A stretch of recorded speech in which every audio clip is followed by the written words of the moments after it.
El Nishin Maru, buc insígnia de la flota de pesca de balenes del Japó, acaba de tornar a casa després de diferents trobades a alta mar amb activistes mediambientals.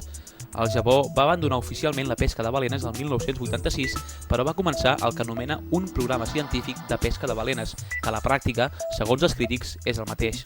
I és que la carn de balena encara es ven al país nipó, que considera la pesca d'aquest mamífer una tradició cultural. Mentrestant, però, la flota de la darrera temporada ha capturat només un 60% del previst inicialment. Activistes de Greenpeace van intentar interceptar el vaixell quan arribava al Japó.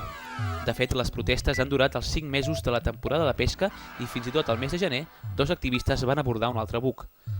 Els incidents han desembocat en una allau de queixes entre el Japó, que anomena els activistes terroristes, i Austràlia, que s'oposa totalment a la caça de balenes.